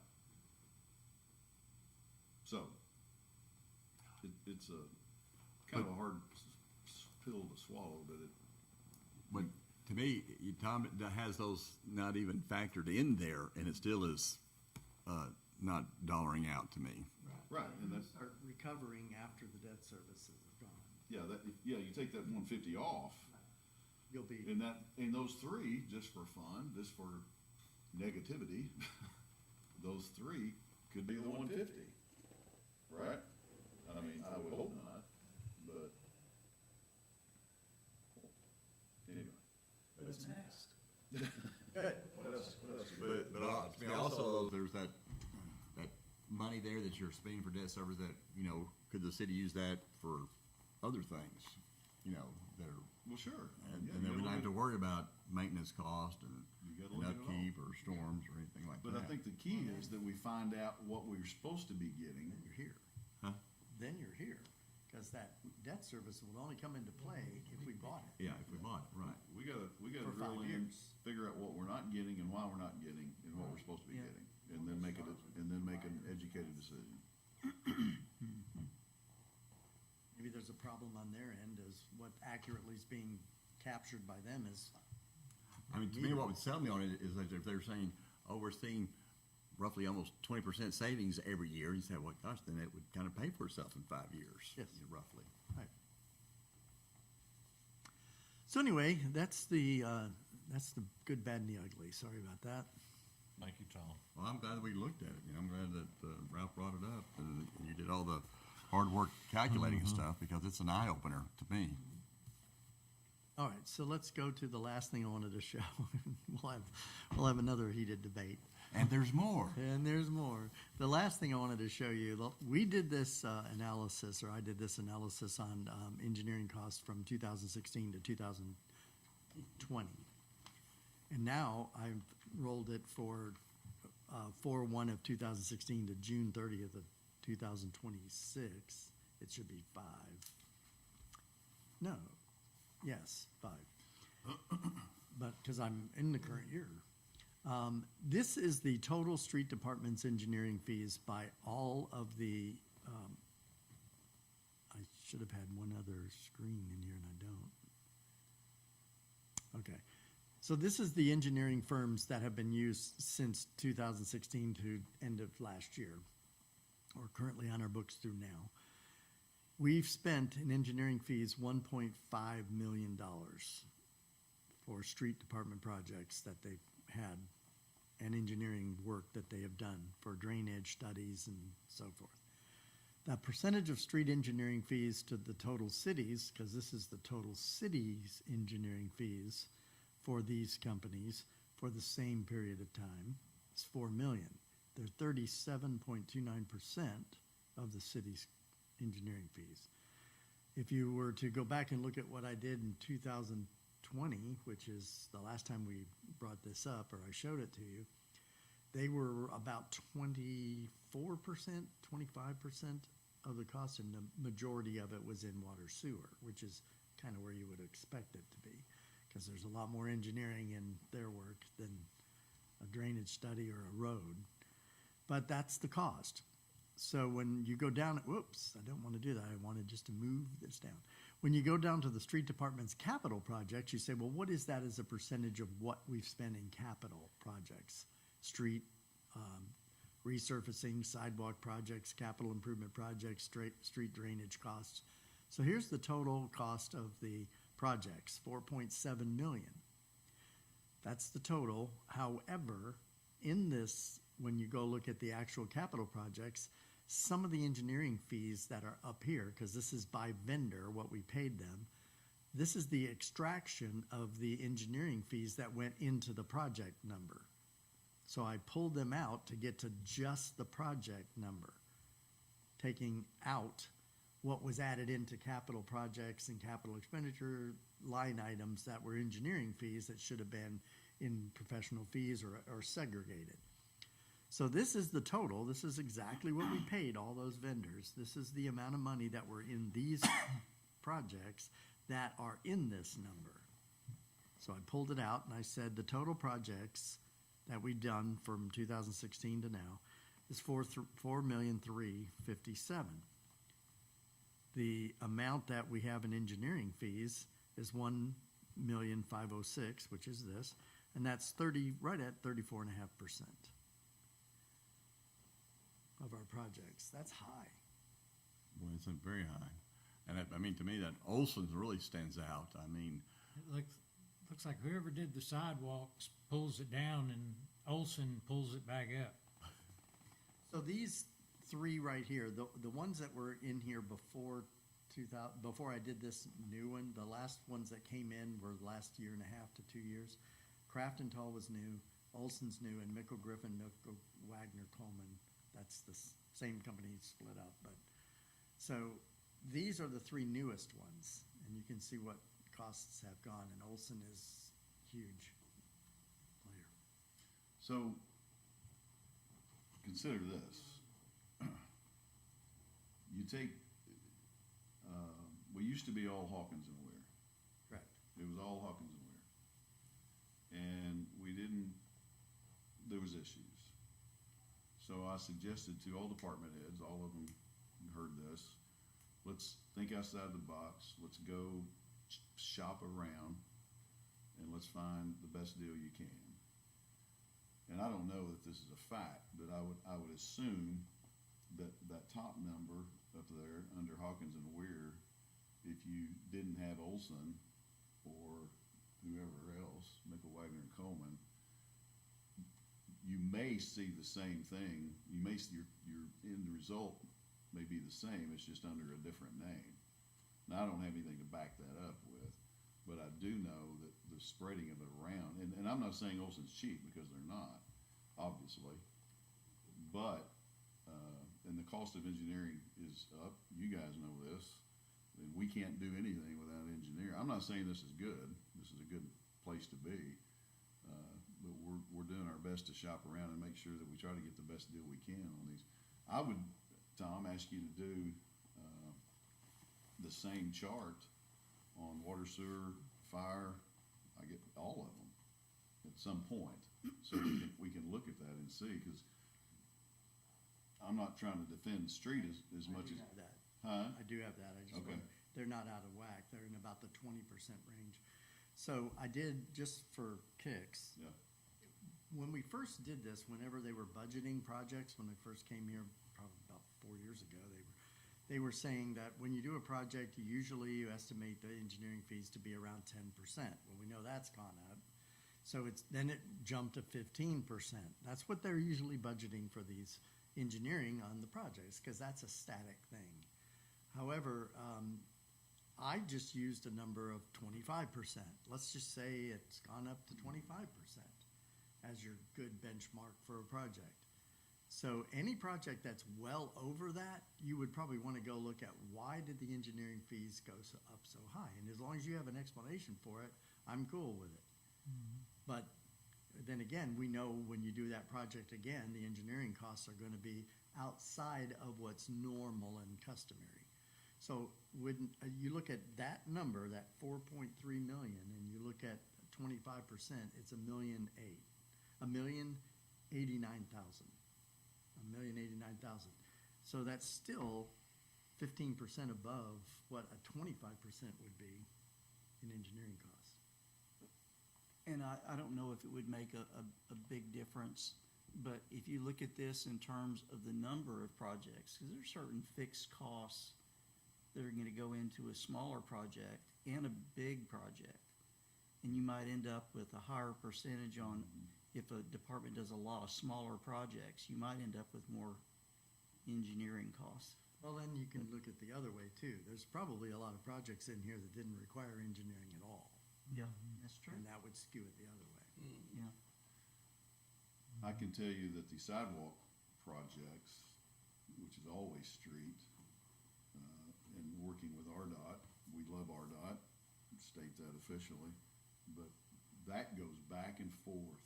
And Hunter's not here to attest to this, but I watch these emails constantly. In fact, I have talked to Hunter today about where we are now finally. We're finally this close to getting our green light and notice to proceed with the sidewalk phase 2, we're calling it. Good. Finally, because that has gone back and forth so many times. And again, RDOT has their restrictions, and you don't divert from that. You have to follow their guide. Now, things are changing a little bit for us because some of that is not a highway anymore. But it's too late on phase 1 because it was a highway. And so as this section from Bass Street to here, or 96, becomes ours after all this is done, and they overlay it for us and they walk away, that'll be ours. So the next sidewalk, phase 3, 4, 5, whatever it is, coming this way, will be different. We don't have to go by all their restrictions. And when you've got those bridges I'm telling you, I've just watched this go back to ping pong. And those bridges that we're having to deal with, on what was a state highway, and some still is, that costs a lot of money. And Hunter did a great thing today. We keep, he's the golden boy, right? He's the golden child. So he did a good thing. We got a final bill, if you will, or estimate of this project, and it was, I don't know, 60, it's not a lot of money compared to $6,000, $7,000, whatever it was. He said, he just told me, he said, I'm gonna check and make sure that that's not redundant to something, because it had gone back and forth and all these things. And sure enough, it came back at less than 4,000 after doing some due diligence with them. So I just said all that to say that's been more expensive than, not what it should have been, but what you would think you'd have to pay because of those changes. I'm looking at Olson up there. Yeah. Olson put in the splash pad road and also Veterans over Right. there off of Westwood. You probably heard what a fiasco those two projects were because of them. They had so many change orders on there, the Veterans thing was probably a year overdue. The splash pad, the drainage problem that they had, those were engineering problems. And I'm sure we paid for their change orders. I'm not sure if it was my project, but I fought with those people for 2 years over the Veterans Road. Didn't have anything to do with the splash pad road, the float. They were in it. It's a constant battle for everybody to stay on. They have been taken off on this. Yeah, everybody to stay on their toes to. You have to take into consideration though too, since, 2020, COVID, and now, Yeah. it's just been a weird time with the amount of influx of, federal dollars into these large projects, the fluctuation of concrete, steel, the bottleneck of laborers. Look at the bridge project. There's probably only a handful of people in the United States that build huge bridges. So, when there's an influx, and so you can see where some of these companies may be, inflating their costs because they know they can get it. So, time equals money. If you can get somebody who's a very good engineer and can draw something quickly and very few change orders, then it's gonna save you on, materials. So, I mean, I think it's just a weird time. Like that, every time I turned around, it seemed like I heard something from Olson on a change order. I work, And I can see where a change order, you said with Olson, I can see where, it's gonna be an additional, materials, you say, oh, that's gonna add to the cost. But boy, their engineering fee for the change order was just unbelievable. They just surveyed veterans, and, it had 3/4 of the road finished for over 6 months before they finished the other, because they screwed up, and I bet you we paid for that. If we didn't pay for it, the engineering, we it's- paid for it in time for those. Yeah, it would be interesting, another 5, 10 years to see if it goes back down to, 20%.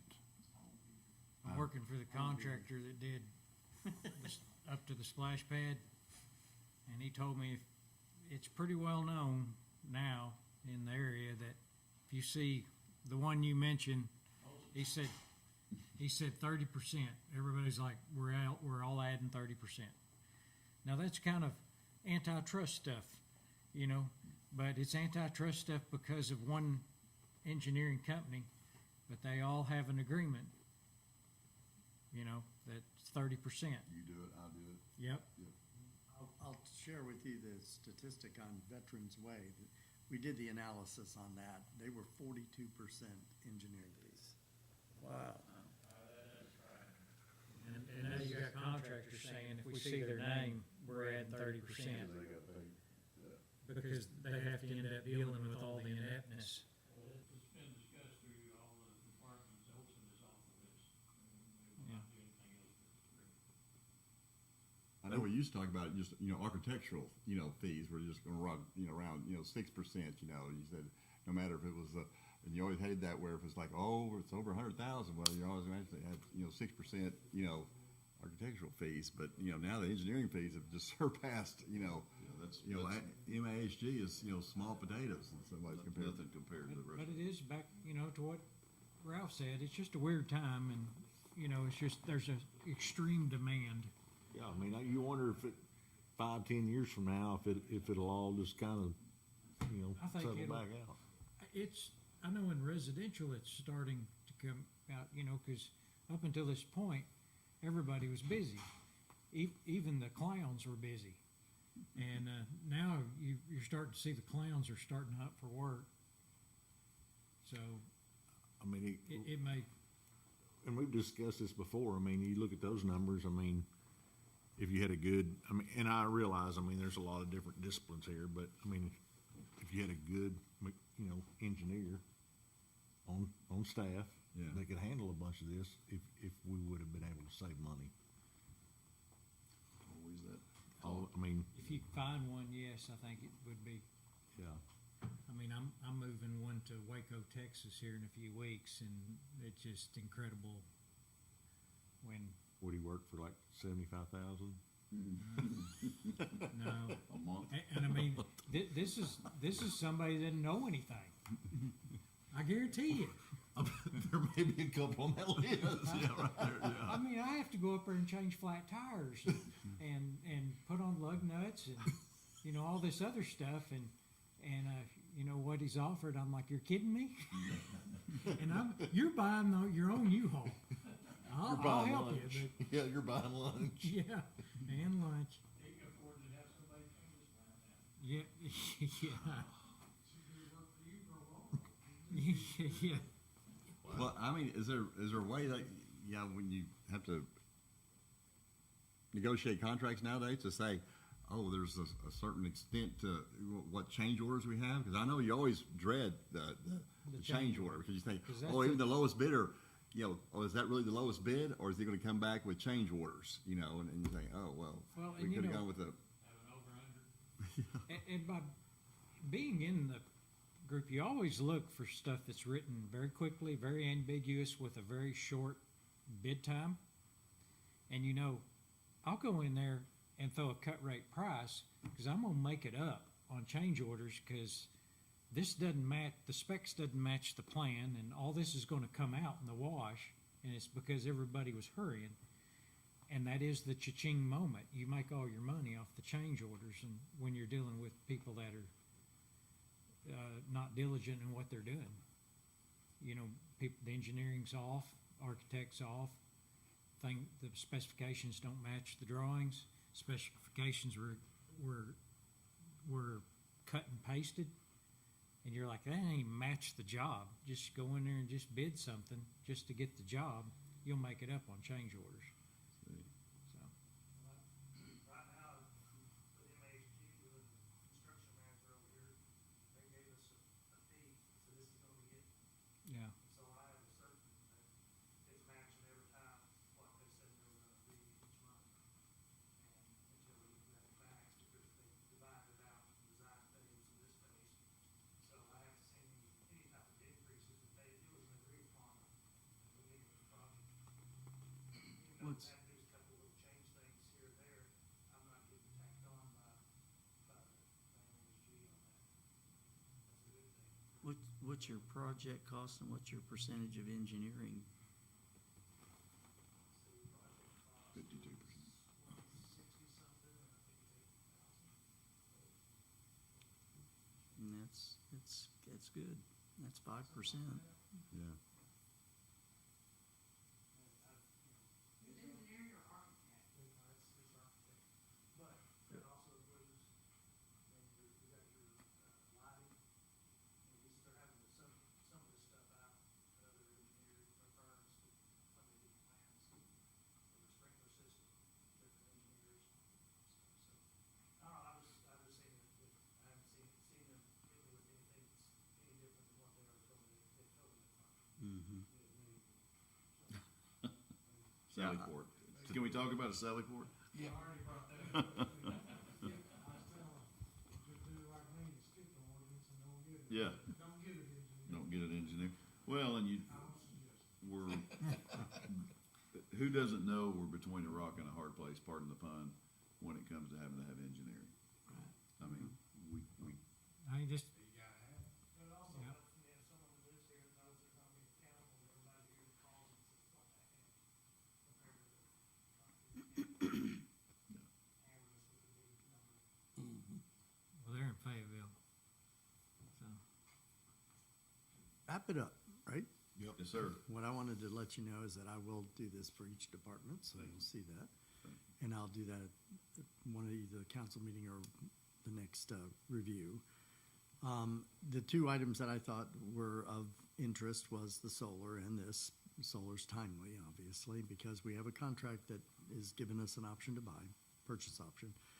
And then as far as the first quarter budget is concerned, I don't see anything that jumps out as major alarming by any of the departments, with the exception of water sewer. And I already told you we're working on getting something to propose to the commission to decide on how they want to finance the rest, so they make sure that everything they have in the budget is done. So other than Very that, good report. Well, I was just thinking,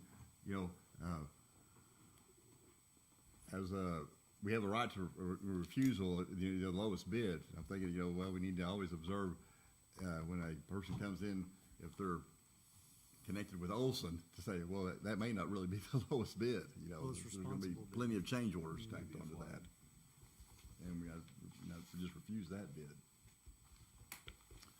Okay, anything, before I adjourn, I do want to say, if you don't know, and I know probably everybody in this room knows of John Bailey's mother passing this week, 96 years old.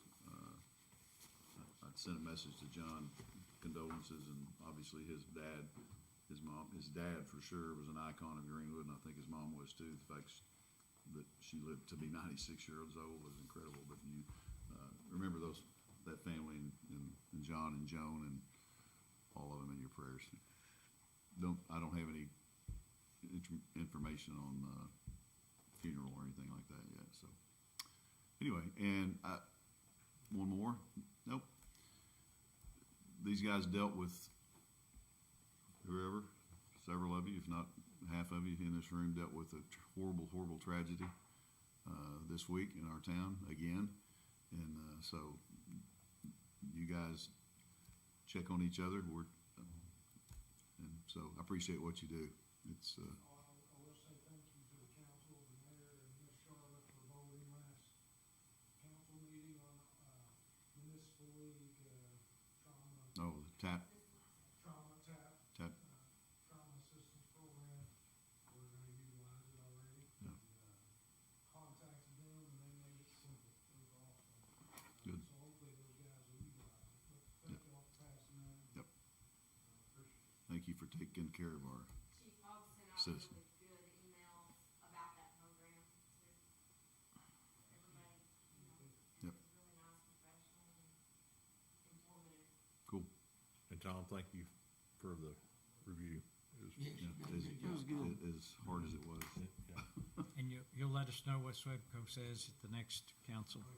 Oh, yeah. Oh, yeah. Light a Okay. fire. All right, your motion to adjourn, Make a motion. Make a motion. second. Second. Thank you all. Like I said, I appreciate you pointing I this like- out. I like to because think it was- well, looks- that's, you know, that contract coming up and the, No, trash pickup contract, I'm two-year-old just trying to say, that's, hey, we gotta watch those and renegotiate those. Portions over at, Lake Jack Nolan. And Greenwood was watching her, and then up there asleep. Yeah, Kids were out, and that's, I two-year-old was swimming. think it's,